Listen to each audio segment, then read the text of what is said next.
E aí, pessoal, estou eu aqui de novo para falar agora sobre o assunto que também bombou nas redes sociais essa semana, que foi o ataque ao youtuber Felipe Neto, né?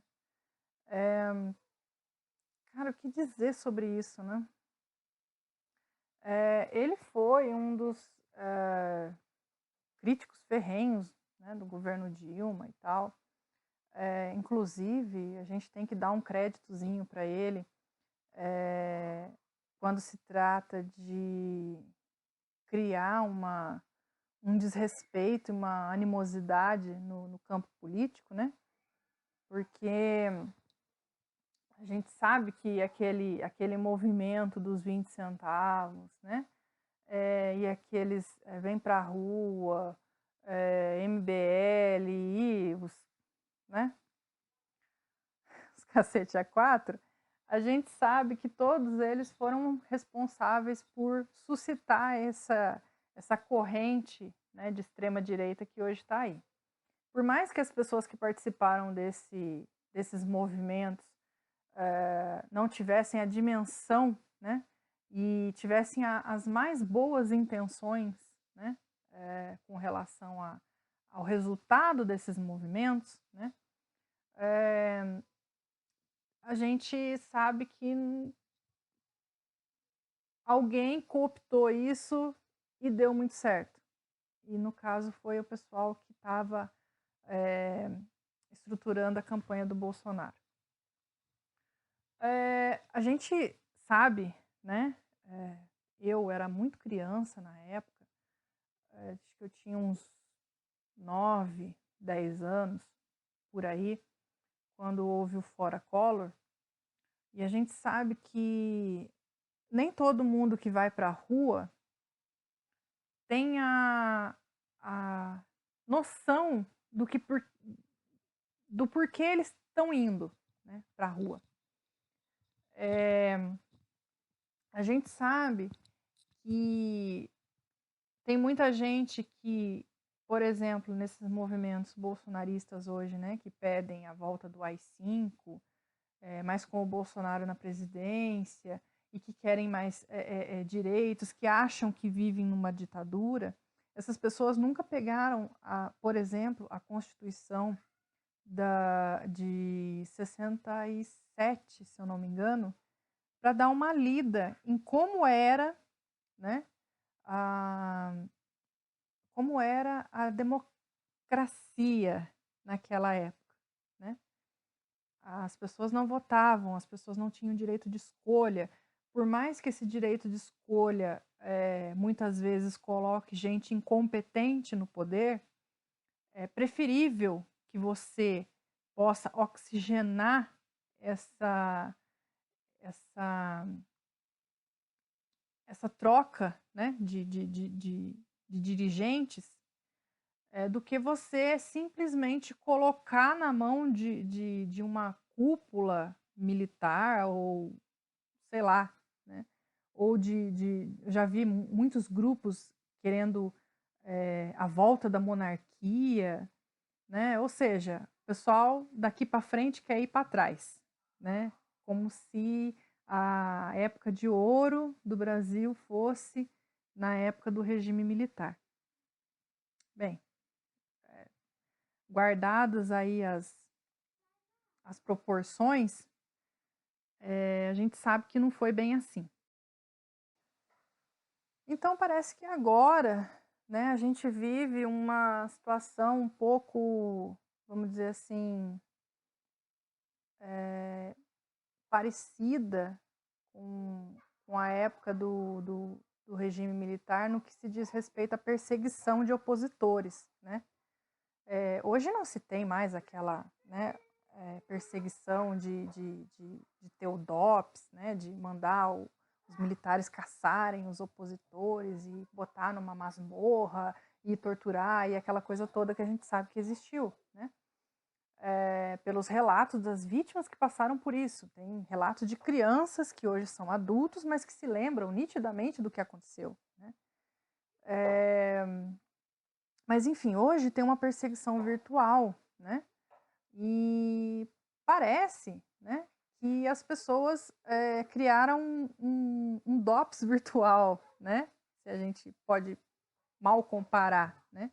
Criaram um DOPS virtual, que é o tal do gabinete do ódio, que ora vira a sua metralhadora para os seus próprios, vamos dizer assim, ex-aliados, ora vira para os seus opositores, e nessa pegou o Felipe Neto. Eu vi um vídeo que eu achei estarrecedor, né? Passou na Rede Globo esses dias, de um cara que alugou um carro de som e foi na frente da casa do Felipe Neto gritar e chamar ele para porrada e aquela coisa toda. Eu acho que as pessoas estão vivendo assim um nível de insanidade gigantesco. Quem em sã consciência vai alugar um carro de som para ir na porta da casa de quem quer que seja por causa das opiniões políticas que essa pessoa tem?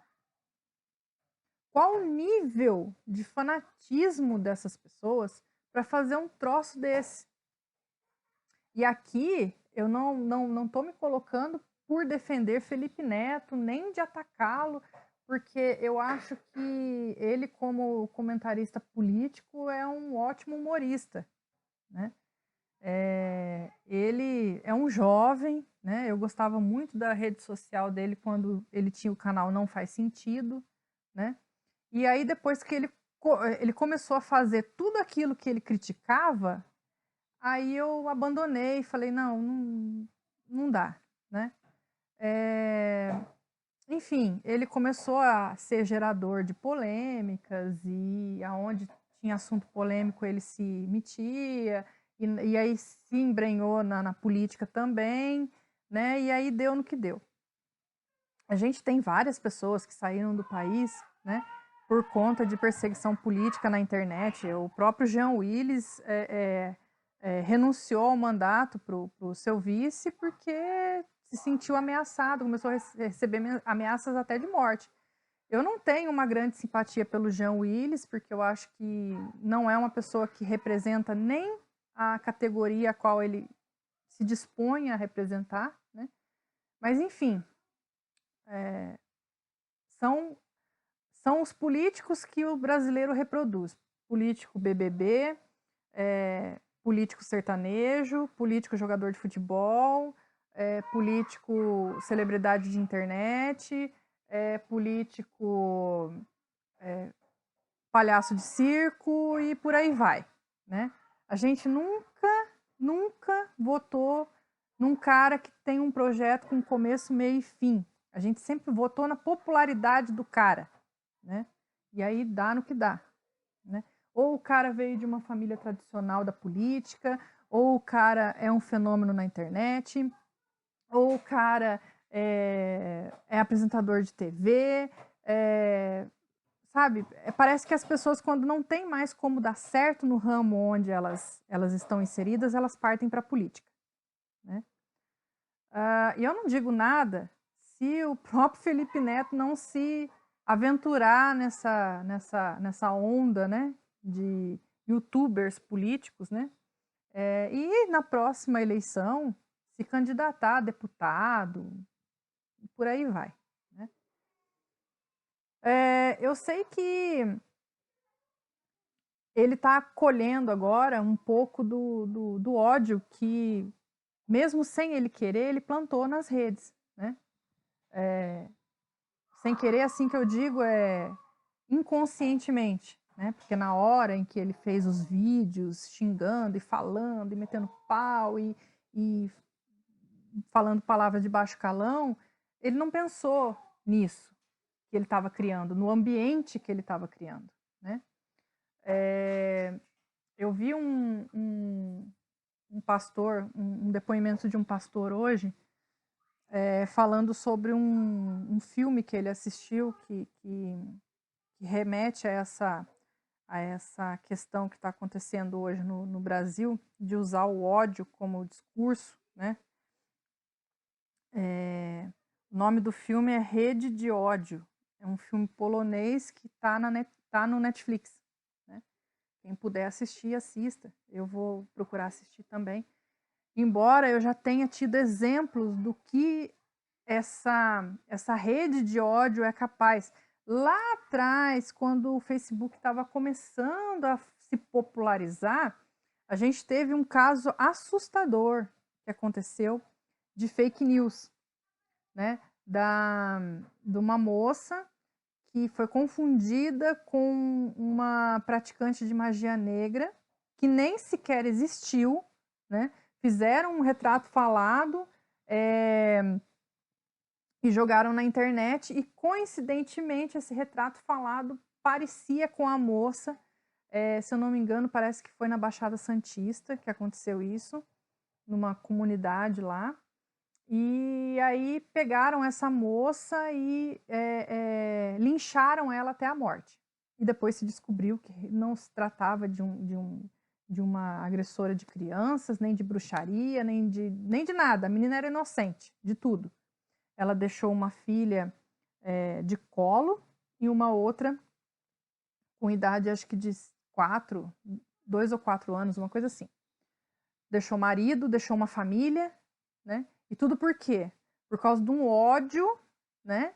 Que as pessoas alimentam numa rede social. Então, para sair do virtual para o real, é assim.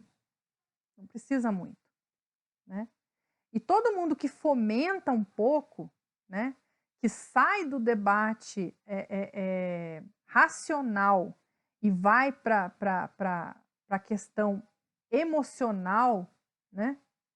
Uma hora ou outra acaba provando do próprio veneno. E foi isso que aconteceu e está acontecendo com o Felipe Neto, né? Ele foi voraz para cima do governo Dilma. Não que o governo Dilma tenha sido maravilhoso e não merecesse críticas, que a gente sabe que foi um desastre, que merecia críticas sim, né? Mas não do jeito como foi conduzido e como foi aproveitado todo esse movimento que foi iniciado de forma, vamos dizer assim, sem participação apartidária, né? Foi criado de forma apartidária e depois foi cooptado por partidos políticos que se beneficiaram dessa revolta do povo, né? Para tirar uma presidente que estava lá legitimamente eleita, né? Com as tais das pedaladas fiscais, que depois o Temer cansou de fazer quando ele assumiu, né, o governo. Ele cansou de fazer pedaladas fiscais e ninguém tirou ele. Quando o correto seria tirar a chapa toda e convocar novas eleições, né? Na minha opinião. Não sei como que isso funciona dentro da lei, mas o correto para mim seria retirar todo mundo e convocar novas eleições, né? Mas não, a gente viu um grupo de pessoas que se beneficiou do que estava acontecendo para criar o cenário ideal para colocar essa extrema-direita no poder que a gente está vendo hoje, né? Foi tudo muito bem fermentado, inclusive com a ajuda dos revoltados da esquerda, dentre eles o Felipe Neto, né? Então, assim, hoje ele está percebendo que o ambiente que ele ajudou a criar, né, está muito mais perigoso do que ele imaginava que poderia ser, né? Hoje uma pessoa ela não tem tanta voz assim para falar o que ela pensa, porque se ela tem algum tipo de relevância no cenário, né, ela é assim automaticamente colocada como alvo desse gabinete do ódio, que inclusive é alimentado com dinheiro público, dinheiro do meu e do seu bolso, está indo para alimentar esse tipo de facção criminosa dentro do governo, dentro do Palácio do Planalto. Olha só que doideira. eu acredito, assim, que não houve uma politização de 2016 para cá, como não houve uma politização de 92, acho que foi em 92 que saiu o impeachment do Collor, de 92 para cá. O povo continua imaturo, né, por mais informação que receba, né? Porque hoje a gente vê aí as fake news, que você pode facilmente checar dando um Google, né, no seu próprio celular. Você pode checar para ver se aquilo é verdade, mas as pessoas que recebem aquele tipo de notícia, elas já são alvo, né? Porque quem faz esse tipo de conteúdo já sabe que aquele determinado público vamos dizer assim, um replicador em potencial, né? Então as pessoas não checam, as pessoas se revoltam, às vezes com questões que são mentiras, fato esse que aconteceu com a menina lá na Baixada Santista, que foi morta, né, por uma revolta contra um crime que não aconteceu, contra uma pessoa que não existia, contra uma ameaça que nunca existiu, né, mas as pessoas se revoltaram e mataram a moça. Então, assim, eu gostaria, sabe, que depois dessa, né, que o Felipe Neto está passando, que ele pensasse um pouco mais, né, no modo como ele dirige os seus discursos na rede social. Porque não adianta nada, por exemplo, você xingar o Bolsonaro se você não der uma opção ao Bolsonaro, né? E foi isso que o Felipe Neto fez, né? Ah, mas eu sou apartidário, eu sou isento, eu sou isso, eu sou aquilo. Então, quer dizer, você atirou, né, no escuro. E você acertou as pessoas que não mereciam, vamos supor assim, né? Você acertou gente do seu lado, né? E agora criou um cenário, fermentou um cenário onde a situação está mais crítica do que lá em 2016. Né? A gente tem muito youtuber que dá muito, que critica muito, mas critica muito os governos. Né? Tanto nacional quanto internacionalmente. Mas não é capaz de dar uma direção para o povo. E tá, beleza, você critica, é uma porcaria, não sei o que, mas qual a direção que a gente tem que tomar? O que a gente deve fazer? Né? Tem muita gente que está carente disso. Né? É ridículo pensar nisso, que a pessoa que tem. Que o cidadão não tem que ser tutelado. Não, não é tutela. É você dar uma opção. Né? É você dar vamos dizer assim, um suspiro de esperança para essas pessoas. Né? Que estão aí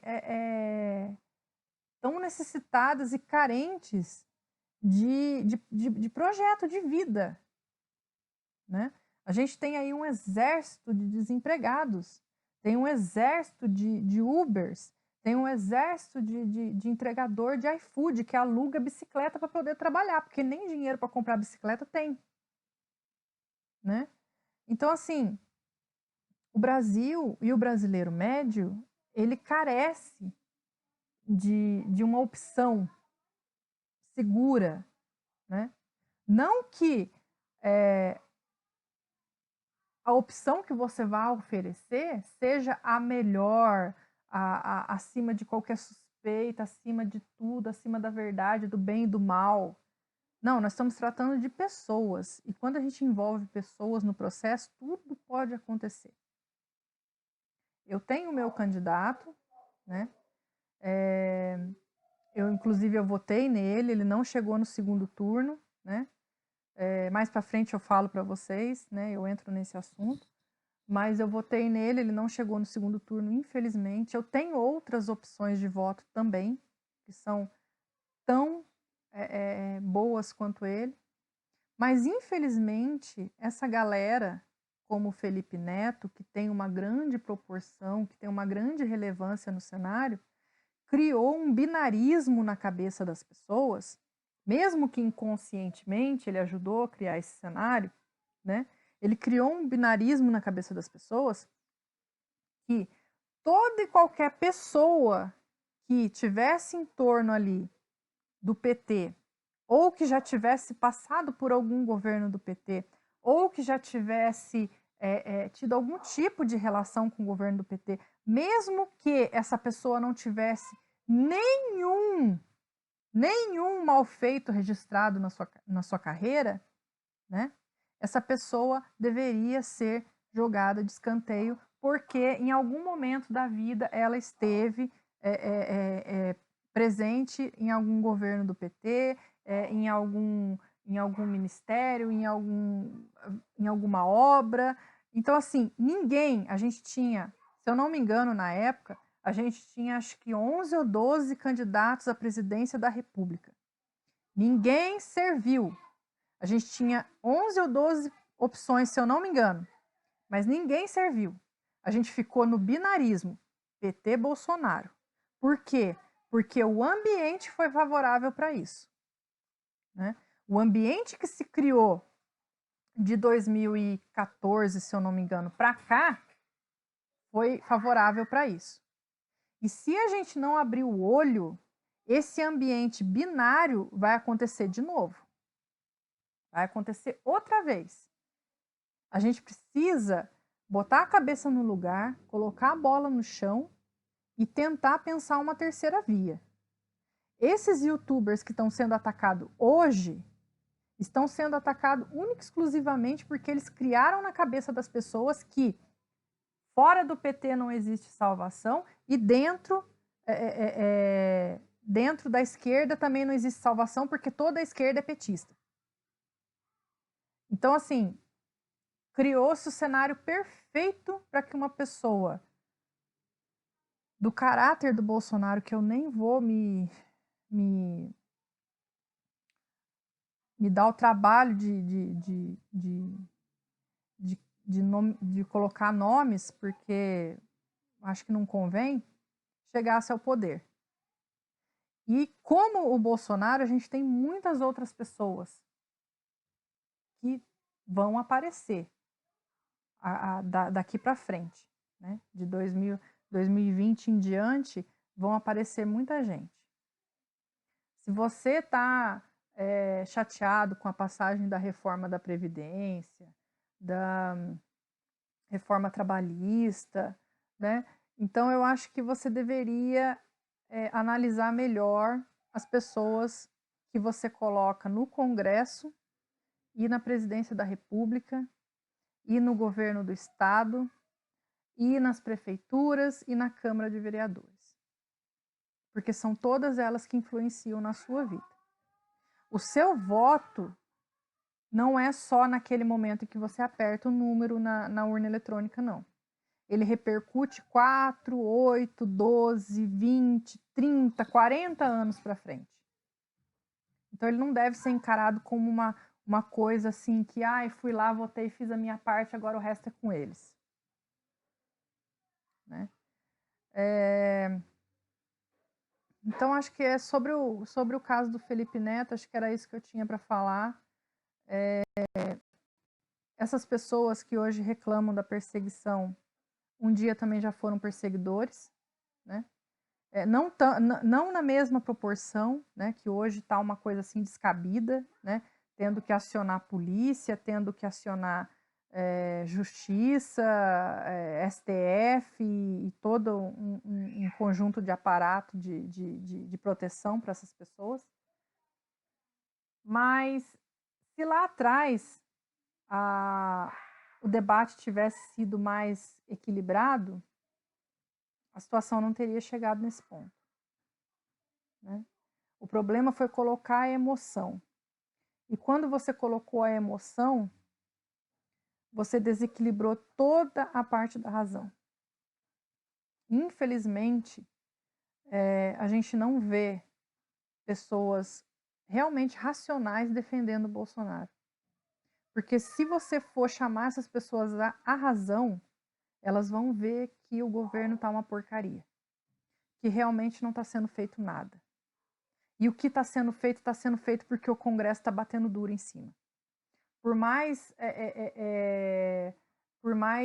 ruins que sejam os nossos congressistas, né? Por mais corruptos que eles sejam, mas o pouco que está saindo é por conta deles. Para você ver o nível que está esse país. Né? Então, assim, Felipe Neto, no meu ver, contribuiu para esse cenário. Tendo a relevância que ele tinha na época, insuflando as pessoas a um movimento que quem participa mal sabe o que está acontecendo. Né? O movimento que o Bolsonaro lidera, né, que é a intervenção militar e aquela coisa toda que, né, o pessoal vai para a rua pedindo, é pequeno, e mesmo dentro desse movimento pequeno, assim, pouquíssimas pessoas sabem do que se trata. Né? Você vai para uma manifestação a favor da educação e você pergunta as pautas para as pessoas, elas não sabem. Você vai para uma manifestação contra a reforma da Previdência ou a favor da reforma da Previdência, você pergunta, as pessoas não sabem. Então, assim, é muita micareta política que acontece no Brasil para pouco resultado. Né? Não adianta você ter lá 3 milhões de pessoas numa passeata, sendo que nem 10% sabe o porquê que está ali. Isso não é politização. Isso é oba-oba, isso é micareta. E micareta a gente tem na época do carnaval, não precisa fazer na política. A gente precisa de político sério, que sente e converse e explique o que está acontecendo. Né? Que não só fique em Twitter batendo no Bolsonaro, porque o Bolsonaro foi para o Piauí ou foi para o raio que o parta sem máscara. A gente precisa de políticos que saiam das polêmicas pequenas e que venham para o debate estrutural do país. E a gente precisa de cidadão que faça esse mesmo movimento, que saia das polêmicas e venha para o debate estrutural. Porque enquanto a gente estiver se pautando por opinião de youtuber que não se propõe a discutir assuntos que realmente são relevantes, que não querem ensinar o povo, que não querem descer nas bases mesmo, fazer um trabalho de base que antigamente, na época em que o PT foi criado, ele era mestre em fazer isso, né? Era mestre em sentar com as pessoas, em ouvir o que o povo tá querendo, né? A gente vai eleger muitos e muitos e muitos e muitos e muitos outros Bolsonaros. Uns mais inteligentes, outros mais burros, uns mais ditadores, outros menos, e por aí vai. Nós temos o potencial de ser um país gigante, não só em extensão territorial. A gente tem população, a gente tem clima, a gente tem potencial para desenvolver a nossa indústria e, no entanto, a gente é apenas a quitanda da esquina dos países que compram da gente. Porque a gente pautou toda a nossa economia, né, em commodity e em agronegócio. E esqueceu da indústria, e esqueceu da infraestrutura, e esqueceu de como escoar essa produção de uma forma mais eficiente, para que não se perca nada no meio do caminho. Né? E são pouquíssimos os políticos que se dispõem a discutir isso. Muito poucos mesmo. Então a gente precisa parar com o fanatismo e o binarismo e começar a enxergar o que realmente importa no país. E Eu espero que depois dessa o Felipe Neto amadureça nas ideias dele. Não que ele seja uma pessoa imatura, que eu acredito que não seja, porque ele conseguiu desenvolver um canal do vulto, né? Com o qual ele conseguiu desenvolver, com ideias e tal. Ele deve ser um menino muito inteligente, né? Como na época que eu seguia o canal dele Não Faz Sentido, eu gostava muito, né? Mas se ele for se meter a tratar de assuntos políticos, que ele se, se prepare para isso. Né? E não faça mais como um torcedor de futebol, como ele fez lá na época do, das manifestações. Né? Simplesmente criticar por criticar e xingar, e como se ele fosse uma pessoa que não tivesse relevância nenhuma, como se fosse eu num churrasco com a minha família. Né? As pessoas que têm um alcance maior do que o seu núcleo familiar deveriam pensar mais no que falam, para não gerar esse ambiente de animosidade que a gente tem hoje. Então é isso, gente. Eu espero que a situação melhore, que o clima para 2022 mude. Eu não sei se a gente vai precisar de mais um Bolsonaro aí para aprender a lição, mas eu espero que não. Eu espero que a população, de um modo geral, amadureça, né? O cidadão médio, de um modo geral, amadureça. E aprenda a responsabilidade do seu voto e que o seu voto repercute não só naquele momento que ele está digitando o número na urna eletrônica, mas que repercute por 4, 8, 12, 20, 30 anos para frente. Esse atraso que a gente está vendo hoje no governo Bolsonaro, a gente só vai conseguir reverter, quem sabe, daqui a 10, 15 anos. Atraso na educação, atraso na saúde, atraso no meio ambiente, né? Essas florestas que estão sendo desmatadas agora porque passou a boiada, né, do ministro Salles, está passando a boiada, enquanto o pessoal está falando da Tami, né? Essas florestas precisam de anos e anos e anos para que sejam recuperadas. Né? Então é isso. Eu espero que a gente consiga, trocando ideias, mas de forma racional e não de forma apaixonada, que a gente consiga construir um caminho para 2022. E que esse caminho seja através de projetos e não de pessoas. Então é isso. Se você gostou, deixe o seu like, se inscreva no canal e continuamos aí as nossas reflexões.